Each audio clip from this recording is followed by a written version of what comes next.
Professional മാനേജറെ നടൻ ഉണ്ണി മുകുന്ദൻ മർദ്ദിച്ചെന്ന കേസിൽ CCTV ദൃശ്യങ്ങൾ ശേഖരിച്ച പോലീസ് കൂടുതൽ തെളിവുകൾ ലഭിച്ച ശേഷം നടനോട് ഹാജരാകാൻ ആവശ്യപ്പെട്ട് നോട്ടീസ് നൽകും. കേസിൽ നടൻ ഉണ്ണി മുകുന്ദൻ എറണാകുളം ജില്ലാ കോടതിയിൽ മുൻകൂർ ജാമ്യാപേക്ഷ നൽകി.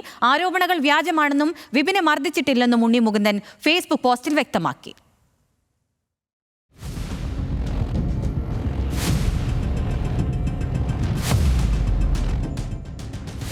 ഇന്നലെ രാവിലെ 11:30 പ്രൊഫഷണൽ മാനേജറായ വിപിൻ കുമാറിന്റെ ഫ്ളാറ്റിൽ ഉണ്ണി മുകുന്ദൻ എത്തിയത് CCTV ദൃശ്യങ്ങളിലുണ്ട്.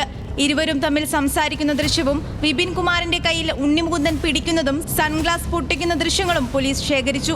അതേസമയം വിപിനെ ഉണ്ണി മുകുന്ദൻ മർദ്ദിക്കുന്ന ദൃശ്യങ്ങൾ കണ്ടെത്താനായില്ല. ഉണ്ണി മുകുന്ദനും വിപിൻ കുമാറും തമ്മിൽ സംസാരിക്കുന്ന ചില ഭാഗങ്ങൾ ദൃശ്യങ്ങളിലില്ല. ഈ സമയത്താണോ മർദ്ദനമുണ്ടായത് എന്നാണ് പോലീസിന്റെ സംശയം. ഇത് സ്ഥിരീകരിക്കാൻ സാക്ഷിമൊഴികൾ തേടുകയാണ് പോലീസ്.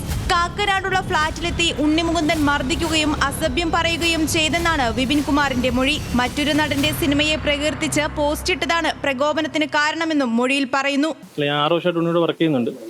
പിന്നെ പുള്ളിയുടെ കുറെ ടീസിങ്ങും കാര്യങ്ങളൊക്കെ കൊണ്ടാണ് നമ്മൾ നിന്ന് ആക്ച്വലി. പക്ഷേ ഈ അടുത്ത കാലത്ത് പുള്ളിക്ക് കുറെ ഫ്രസ്ട്രേഷനും കാര്യങ്ങളൊക്കെ ഉണ്ട്. പുള്ളിയുടെ പടങ്ങൾ മാർക്കോയ്ക്ക് ശേഷം പിന്നെ ഒരു പടം കറക്റ്റായിട്ട് കിട്ടിയിട്ടില്ല. നെറ്റ്സർപ്പിക്ക് പരാജയപ്പെട്ടു. പുതിയ പടങ്ങൾ കിട്ടുന്നില്ല. പിന്നെ പുള്ളി സംവിധാനം ചെയ്യാനിരുന്ന പടം ഗോകുലം മൂവീസ് ചെയ്യുമെന്ന് പറഞ്ഞു. അവർ പിന്മാറി. അപ്പോൾ അതിൻ്റെയൊക്കെ കുറേ ഫ്രസ്ട്രേഷൻ ഉണ്ട്. അപ്പോൾ പുള്ളി കൂടെ ഉള്ളവരോടാണ് ഫ്രസ്ട്രേഷൻ തീർക്കുന്നത്.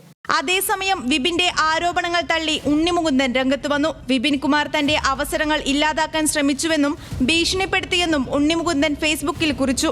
ഒരു ഘട്ടത്തിലും വിപിനെ ശാരീരികമായി ആക്രമിച്ചിട്ടില്ല. പരാതിക്ക് പിന്നിൽ തന്നോട് വിരോധമുള്ള ഒരു കൂട്ടം ആളുകളാണെന്നും ഫേസ്ബുക്ക് പോസ്റ്റിൽ പറയുന്നു. കേസിന് പിന്നിൽ ആസൂത്രിതമായ ഗൂഢാലോചന നടന്നിട്ടുണ്ടെന്നും ഉണ്ണി മുകുന്ദൻ മുൻകൂർ ജാമ്യാപേക്ഷയിൽ പറയുന്നുണ്ട്. പല പ്രമുഖർക്കെതിരെയും നടിമാർക്കെതിരെയും വിപിൻ വ്യാജ വിവരങ്ങൾ പ്രചരിപ്പിച്ചു. ഇതിന്റെ പേരിൽ വിപിനെ പിരിച്ചുവിട്ടെന്നും ഇതിലുള്ള വിരോധമാണ് കേസിന് പിന്നിലെന്നും മുൻകൂർ ജാമ്യ ഹർജിയിൽ പറയുന്നു.